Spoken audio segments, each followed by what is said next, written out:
ఓం నమో వెంకటేశాయ నమః. తిరుమల చరితామృతంలో భాగంగా శ్రీనివాసుని కుట్టిన గుణపం గురించి తెలుసుకుందాము ఈ వీడియోలో. తిరుమల వెంకటాద్రికి పుష్పమండపం అనే పేరు ప్రాచీన కాలంలో ఉండేది. భగవంతుడు పుష్పప్రియుడు. మంచి సువాసన ఇచ్చే రంగురంగుల పూలతో చేసిన దండలతో అలంకారం ఆయనకు ఇష్టం. ఈనాటికి స్వామివారి అలంకారంలో పుష్పాల ప్రాధాన్యం చూస్తూనే ఉన్నాం. ఆయన అలంకార ప్రియుడు. శ్రీరామానుజుల కాలంలో కొండ మీద పూల తోటలు చాలా తక్కువగా ఉండేవి. ఆ లోటు తీర్చాలన్న ఉద్దేశంతో తన శిష్యులను ఉద్దేశించి కొండ మీద వాసం చేస్తూ నందనవనాన్ని పెంచే స్వామివారి కైంకర్యానికి ఎవరు సిద్ధమని ప్రశ్నించారు. కొండ మీద ఆ రోజుల్లో ఆవాసం చాలా కష్టాలతో కూడిన పని. వసతులు లేవు. బాగా చలి, దోమలు, విషజ్వరాల బాధ. ఎవరూ ముందుకు రాలేదు. కానీ అనంతాచారులనే శిష్యుడు ఈ సేవ మహాభాగ్యంగా భావించి కొండకు పోవడానికి సిద్ధపడ్డాడు.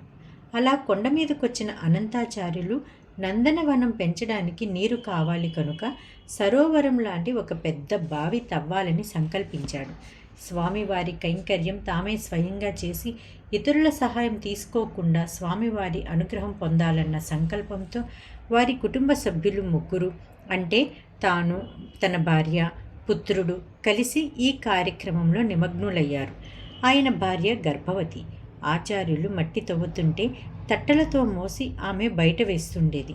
వారికి వారి చిన్న పుత్రుడు చిన్న బాలుడైనా అన్ని పనుల్లో సాయం చేసేవాడు.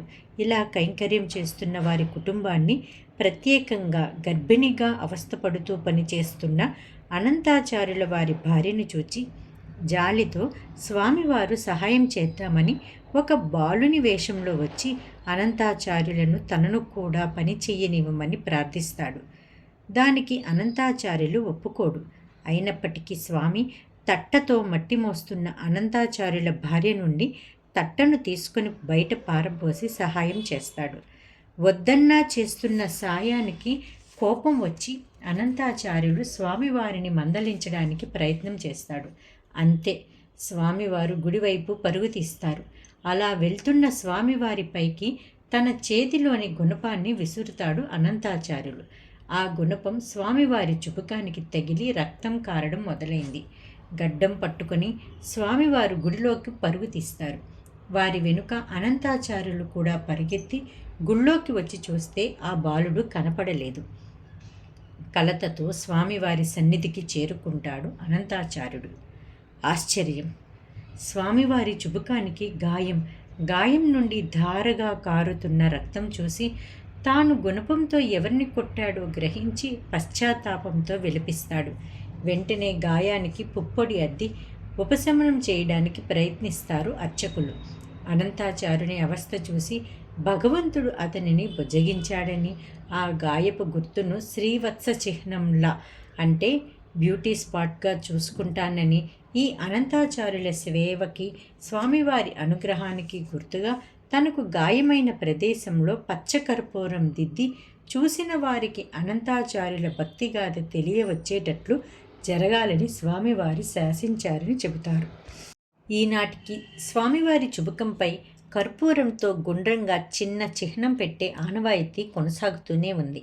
అనంతాచార్యులు తయారు చేసిన నందనవనం, బావి, చిన్న సరోవరం తిరుమల శ్రీవారి ఆలయానికి నైరుతి దిశలో ఇప్పటికీ ఉన్నాయి. ఈ మధ్యకాలంలోనే అనంతాచార్యుల వారసుల నుండి దేవస్థానం ఈ పూదోటను తీసుకొని అభివృద్ధి చేశారు. దీనినే ఆనందాళ్వార్ తోటగా పిలుస్తారు. ఆలయ మహాద్వారంలో ప్రవేశించేటప్పుడు మహాద్వారం ఉత్తరం గోడపైన ఆనందాళ్వారు స్వామిపై విసిరిన గుణపం యాత్రికుల దర్శనార్థం ఉంచబడింది. ఈసారి తిరుమల యాత్రకు వెళ్ళినప్పుడు చూడవచ్చు. భగవంతుడైన శ్రీనివాసునికి ఈ ఆనందాళ్వారుపై ఎంతటి అనుగ్రహమో చూపించే ఒక కథ వాడుకలో ఉంది. తన భక్తుడైన ఆనందాళ్వారు కీర్తిని అందరికీ తెలిసేటట్లు చేయడానికి భగవంతుడు ఒక సన్నివేశాన్ని సృష్టించాడు. శ్రీనివాసుడే పద్మావతీదేవితో కలిసి రాజకుమారుడు, రాకుమారి వేషాల్లో అనంతాచార్యులు పెంచుతున్న పూదోటకు వెళ్ళి వనాన్ని చిందరవందర చేసేవాడట. ఖిన్నుడైన అనంతాచార్యులు ఎవరు అలా తోట పాడు చేస్తున్నారో తెలుసుకోలేక పొదరింట్లో ఒకనాడు కాపు వేశాడు. తోట పాడు చేస్తున్న ఆ రాజదంపతులను పట్టుకొని సంపెంగ చెట్టుకు కట్టివేయడానికి ప్రయత్నిస్తాడు అనంతాచార్యులు. శ్రీనివాసుడు పట్టు విడిపించుకొని పారిపోతాడు. కానీ పద్మావతీదేవి దొరికిపోతుంది. ఆమెను చెట్టుకు కడుతుంటే, నేను స్త్రీని, నీ కూతురు లాంటి దానిని, నన్ను విడిచిపెట్టు నాయనా అని కోరుతుంది. అయినా అమ్మవారిని ఒక సంపంగి చెట్టుకు కట్టివేశాడు అనంతాచార్యుడు. ఆమెను కట్టివేస్తే రాకుమారుడు ఆమె కోసం వస్తాడు కదా అన్న భావనతో. అలా కట్టబడిన అమ్మవారు సంపంగి చెట్టు దగ్గరే ఉండిపోయింది. ఉదయం ఆలయం తలుపులు తెరిచిన అర్చకులు స్వామివారి వక్షస్థలంలో ఉండాల్సిన దేవి లేకపోవడం గమనిస్తారు. వారిలో ఒక పురుషునిలో ఆవహించి స్వామివారు అందరికీ జరిగిన వృత్తాంతం చెబుతారు. వెంటనే వారంతా అనంతాచార్యుని తోటకు వస్తారు. జరిగినది తెలుసుకొని మహా అపచారం చేశానని బాధపడి అమ్మవారిని పెద్ద పూల బుట్టలో కూర్చోబెట్టి బుట్టను నెత్తిన పెట్టుకొని పెండ్లి మండపానికి పెండ్లి కుమార్తెను తెచ్చినట్టుగా మోసుకొని ఆలయంలో భగవంతుని వద్దకు తెచ్చాడు అనంతాచార్యులు. నమస్కరించి క్షమాపణ చెప్తున్న అనంతాచార్యునితో, నీ పుత్రికను నాకు ఇవ్వు అని చెప్తూ తన కంఠంలోని ఒక పూమాలను అనంతాచార్యుని మెడలో వేసి అనుగ్రహించారు స్వామివారు. పద్మావతీదేవి స్వామి వక్షస్థలం చేరుకుంటుంది. అలా అనంతాచార్యులు స్వామివారి మామగా కీర్తింపబడతాడు. ఆయన వారసులు ఇప్పటికీ తిరుమల ఆనందాన్ పిళ్ళై టీఏపీ వంశస్థులుగా ఉండి ఆచార్య పురుషులుగా స్వామివారి మర్యాదలు పొందే ఆనవాయితీ ఉంది. స్వామివారు రాకుమారుడుగా తోటలో పద్మావతీదేవిని వదిలి అప్రదక్షిణంగా ఆలయానికి పారిపోయాడట. ఆ వృత్తాంతాన్ని ఆధారం చేసుకుని బ్రహ్మోత్సవాల చివరలో స్వామివారిని అప్రదక్షిణంగా ఆనందాల్వారి తోట వరకు తీసుకువెళ్ళి హడావిడిగా ఎక్కడ ఆగకుండా మళ్ళీ ఆలయానికి తెచ్చే సంప్రదాయం ఈనాటికి కొనసాగుతుంది. అనంతాచార్యులు విసిరిన శ్రీవారి చుబుకానికి తగిలిన గుణపం ఇప్పటికీ తిరుమల ఆలయంలో మహాద్వారం గడపకి కుడివైపున గోడకి వేలాడదీసి ఉంటుంది.